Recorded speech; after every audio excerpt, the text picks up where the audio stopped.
welcome back to another episode of TBD with TLG, the podcast to be determined with Trowbridge Law Group. It's Jonathan Nieh here, one of your hosts, and I'm joined today with my law partner, Gene Trowbridge. Hi, Gene. How's it going? Fine, Jonathan. Fine. I can't wait to hear what you decided, what you determined today's topic is going to be. Yeah. So I thought about it, and something that's come up a lot recently for me, at least, is our operating agreement. Right, certain sections of our operating agreement that are important to not only our clients and syndicators, but investors, the investors that read the documents or should be reading the documents. So the sections that I think most affect them and most affect the syndicators. So today, let's go through the top 5 sections of the operating agreement. Do you want to start out, or do you want me to start? Why don't you start out? I'm interested to hear what you think the first one is. Are we going to do this chronologically through the operating agreement? I think that makes the most sense. It goes kind of in importance too, if you think about it. But yeah, so the way we structure our operating agreement, we usually have, we call it Article 2, or you call it Section 2.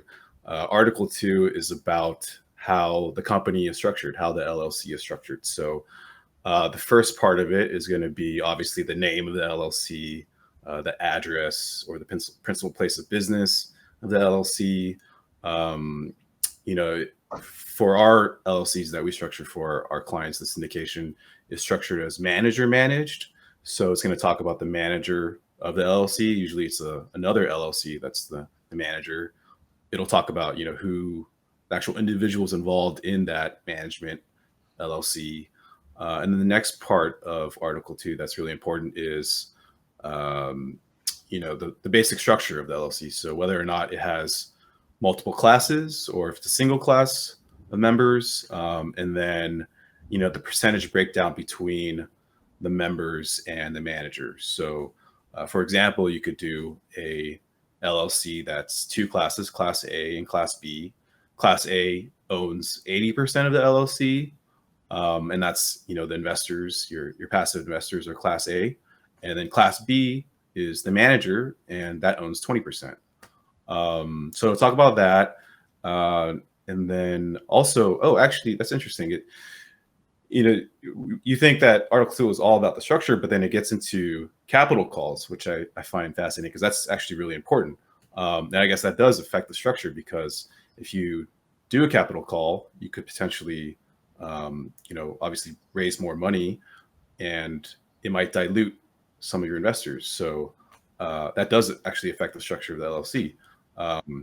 Capital calls is in Article 2 as well, and we'll talk about, whether or not a vote is required to do a capital call, and then the effect it has on the members once a capital call is either approved and everyone contributes, or if a member decides not to contribute, it'll talk about the effect that it has on that person. So for some of our documents, we have very strict capital call procedures where if you as a member refuse to contribute, you could be labeled a defaulting member. You won't get kicked out of the company, but you might lose your right to vote on certain things.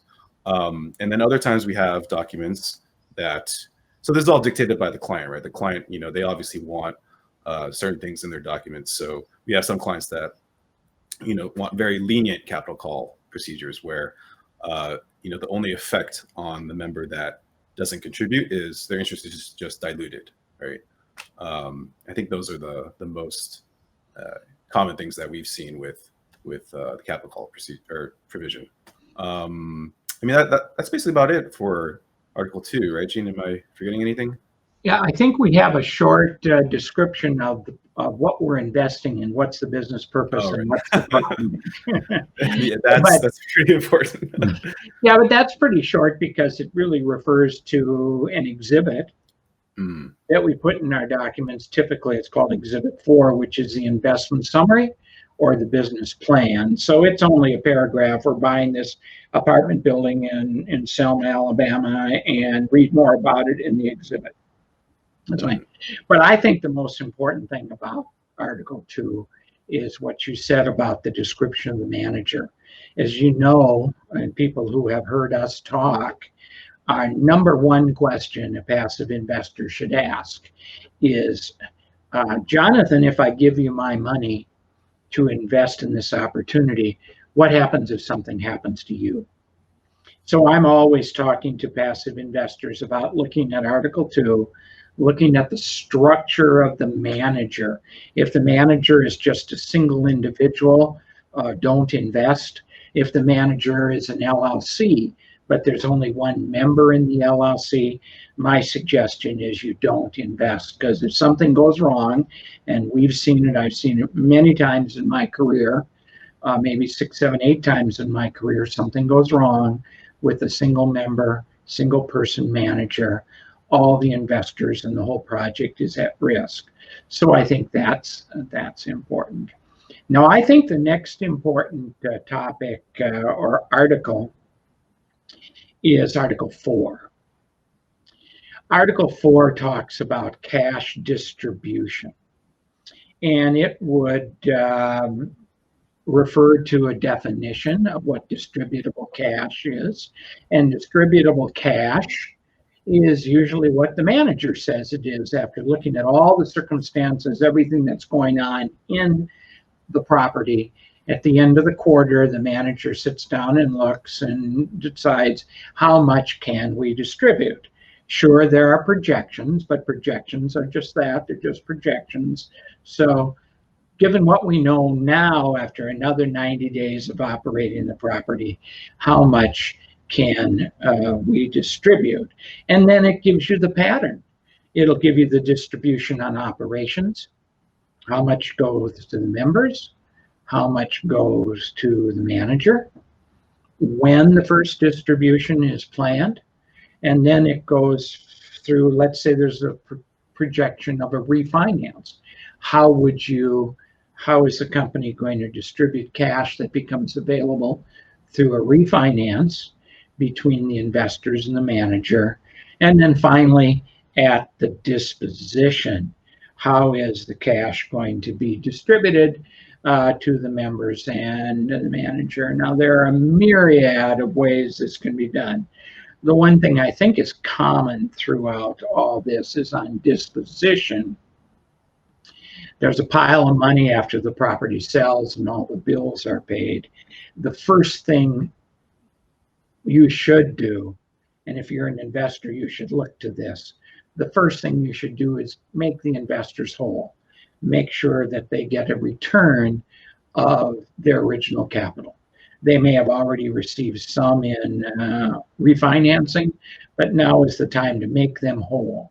Then you can go into deeper and see if there was a preferred return that hasn't been met and the split. But I think that's the one thing we should do. Now, hopefully, Article 4 mirrors Section 4 in the private placement memorandum. We often write the private placement memorandum first, share it with the syndicator, make sure we have everything right, and just cut and paste, right, Jonathan? We just take exactly the same language from the private placement memorandum where we're explaining the story, what the cash distribution is, and put it into the operating agreement. So it shouldn't be anything that's new, but I believe that Article 4 is an important article for both the syndicator and the investors. What's next on your list, Jonathan? So next after Article 4 is Article 5. Isn't that amazing how that happens? Yeah. So Article 5 also kind of matches the PPM. So in the PPM, Section 5 or Table 5 is all about fees that the manager can charge. Article 5 in the operating agreement talks about fees that the syndicator can charge. And, some of the examples that, you could charge as a syndicator is, acquisition fee. So upfront, if you get a percentage of the purchase price of the property, that could be in Article 5. You could charge an asset management fee. So usually it's based on a percentage of cash flows or revenue or income from the property, 1 to 3% typically. You could also charge a property management fee if you're self-managing the property. That's usually commensurate with local rates, local market rates. So it's going to vary widely depending on where you are. Other fees you could charge, you could do a refinance fee. So like a 1% of the new loan amount. You could also do a disposition fee. So when you sell the property or exchange the property, you could do a percentage of the sales price, like 1% of the sales price. There's a ton of other fees. I mean, we've done other videos and other podcasts about all the ways that a syndicator could charge fees and what fees they could charge. So those are the most common though. But yeah, other than that, I mean, that's Article 5. Did you want to talk about the next one, or? Well, comparing what's in the PPM, what's in the operating agreement, there's kind of a little difference in just the manner of presentation. In our PPMs, Section 5 is a chart. What's the fee? Why is there a fee? Another column is when is the fee going to get paid? And the last column is what's the basis of calculating the fee? And that really lays it out pretty well in a time warp of the project. You get in the operating agreement, you have to write it out in legalese. It's a paragraph explaining this fee, a paragraph explaining the other fee. It says exactly the same thing, but the presentation is different. So that's something to notice. Now, I think the next thing that an investor and the manager, the syndicator, should look at is what's the authority of the manager, and that's usually in Article 6. And we're talking about our documents. Different attorneys, everything has to be there, but it doesn't always have to be in the same order from one company to the next. And so our Article 6 is the ability of the manager to make decisions, and it pretty much starts with, okay, the manager can make all these decisions, and then it's listed without the input of the investors. They just has absolute authority to do these things. And then the next section probably is, okay, here's a list of decisions that the manager can make, but you might need a vote, whether it's 75% or whether it's 50% or whether it's unanimous. For example, unanimous vote is required when we're changing the operating agreement, when we're making a material change. Everyone has to vote on that. This is kind of an important section in two areas, I think, because depending upon the experience level of the syndicator and the investor, there might be a discussion when the document says that the syndicator has the absolute right to decide whether to sell, refinance, or exchange the property. An investor should look at that and see if they're comfortable with that. In my experience, the more experienced the syndicator is and the more experienced the investor is, they're all on the same page. The syndicator knows the real estate market. You've invested in the opportunity with the syndicator, so you're going to let the syndicator make the decision. But a lot of beginning syndicators think that they're going to be more successful raising money if they put all the major decisions up to a vote for the members, and that can be a catastrophe, especially if all the members are inexperienced. So you have to weigh that. I know when I was a syndicator, I started out giving the investors, authority to approve everything I wanted to do. And after 3 or 4 deals, I gave them no authority at all. That becomes kind of a selling, kind of a marketing thing, but that's based on track record. I don't need to give you authority because I know what I'm doing. If you don't want to invest with me, go invest with someone else. So I think Article 6 is pretty important. We're not going to cover it, but I think after you read Article 6, you might want to go to Article 7, which says, okay, everything the manager can't do by themselves, the members can vote on. And it's just reciting what it is the members can vote on. And one of the things that's in there is the ability of the members to vote on replacing the manager. That's a good one, Jonathan. So we might have 6 sections. I think Article 7 does talk about how the members can vote to send a notice to perform to the manager if the manager isn't following through, isn't doing what they said, if there's some problem. And one of the things that happens is sometimes the manager disappears. The manager just becomes non-communicative with the investors. And so typically our documents say that with a 75% vote of the members, we can send a notice to perform to the manager. And then the manager has 30 days to correct what the complaint is. And if that, after 30 days, if it hasn't been corrected, then with another 75% vote of the members, we can vote to replace the manager. So that's a pretty important one. So 6 and 7 kind of go together, and let's just call it one section of the document. So now what's the last section, Jonathan? The last section that I want to talk about is Article 11, which covers liquidity for the investors. It talks about basically how an investor can sell their interests in the future if they want to. So transfer their interest to someone else. So first of all, I think we should tell everybody that investors are buying a restricted security if they're doing a Regulation D offering, you're buying a restricted security. So by law, you're not allowed to sell for a 1-year period, unless you could, find an attorney that's willing to write a letter that says, this sale doesn't count as, what's the term again, Gene? It's,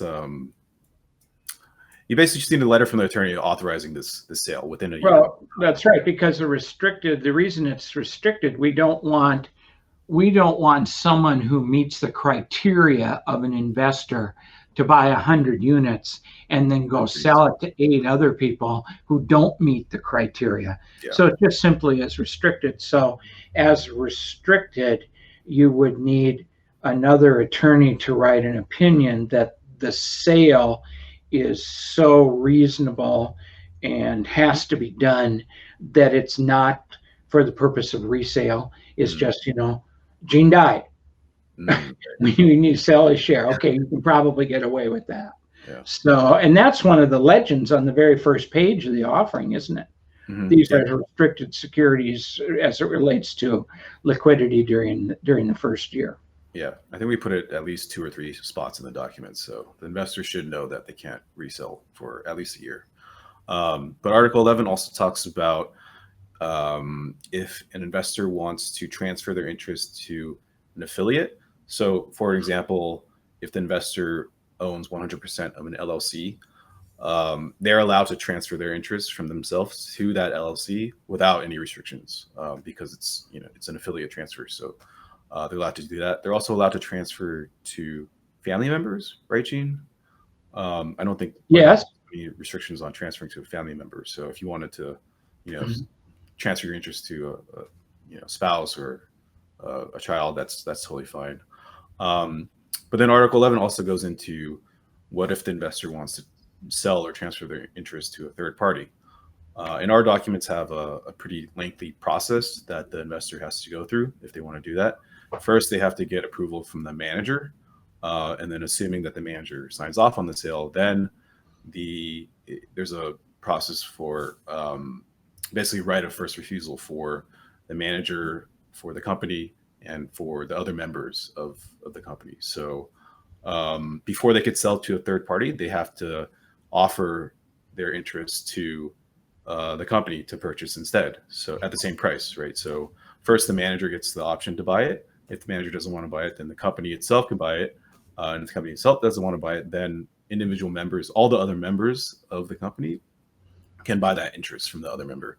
And the reason it's set up like that is because you don't want some random third party to come into the company, right? You want the ability to keep everyone the same, keep all the members the same. You want to keep the chemistry the same. If it's working, keep it that way. And one of the ways that we put in there to actually further facilitate that is, let's say you want to sell and no one wants to buy. The manager, the company, the members don't want to buy. Well, you're not precluded from selling. You go ahead and sell. And I think what we write, Jonathan, is that you can sell and the buyer gets all the economic interest, all the cash flow that comes with those units can go to the buyer, but the manager has the absolute right to determine if the new buyer can vote. Okay. So you might be thinking of selling it to someone that no one knows, and the manager can say, well, go ahead and sell that. You can't stop that. We'll send them a check, but we're not going to ruin the chemistry by having someone we don't know vote. Or maybe the person who's coming in and buying it is an experienced real estate investor. It may be great to have that person voting. Well, that's kind of up to the manager. So all that stuff is for voluntary liquidity. And before Jonathan goes into the part that's non-voluntary, I want you to know that this is one of the 4 questions that a passive investor should ask, probably the 4th one in order. Hey, if something happens to me, can I get my money back? Is there liquidity? And the answer that the syndicator gives, yes, we have a professionally drafted operating agreement, and in our operating agreement, Article 11 covers that. So read Article 11. If you have any questions, come back and talk to me as the syndicator, and I'll go through it. So Jonathan, what happens in Article 11 if it's an involuntary transfer is called for? Well, actually, Gene, that's Article 12 is. Oh, is that Article 12? Yeah. So, well, if for example, an investor dies or becomes incapacitated, that's an involuntary transfer, right? So, I mean, they're no longer there, and their interest, I guess, well, the rights to the economic interest will always go to whoever the beneficiary is, right? So, if they have a will, right, their rights to cash distribution is just going to pass to whoever is in the will. But as far as voting, I think it stays with whoever's still in the company, right, Gene? That's how we normally structure it. Right. The manager still has the right to determine that. Then there's some other things that I've run into over the time. A divorce, and the court issues an order that the ownership goes from one person to another. Well, that's not voluntary, but we have that in there. Or in a bankruptcy, the trustee wants to take control. And one of the things we put in the document that the company can step in at that time and go to the trustee and buy those units, so it doesn't go to a stranger or a different investor. The company has the right, the manager of the company has the right to provide the liquidity that's needed in a distribution by an act of law that isn't voluntary. So I guess 11 and 12 kind of go together. Yeah. And like 6 and 7 went together. We've covered everything.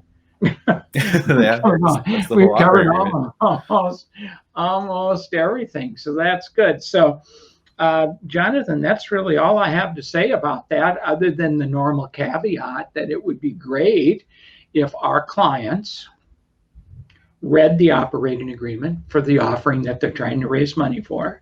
And it would be terrific if the investors actually read the operating agreement for the investment they're thinking of making. Operating agreements change over time. People change their business plan over time. Just because you've invested in 5 or 6 deals with the same sponsor doesn't mean that the operating agreement for the 7th deal is going to be exactly the same. So don't be lulled into complacency. Make sure you read these major sections of the operating agreement. That's all I have to say. Yeah. I mean, the operating agreement's the governing document, right? That's what controls everything. If there's a conflict between that and the PPM, it's the operating agreement is going to control. Yeah. Well, the PPM is just a story. It really has no legal method other. It certainly would be used for evidence and what your disclaimers are. It's a disclaimer document, but it's not the rules. Mm-hmm. The rules are in the operating agreement. So So that was a good topic, Jonathan. And I know we get a lot of calls and a lot of discussion on that. So that's great. So why don't you take us home here? Sure. Yeah. So just a reminder, everybody, to follow us on Facebook. Subscribe to our YouTube channel. We'll be here same time, same place next week, every Thursday at noon Pacific time. Good. Thanks, Gene. Thank you, Jonathan.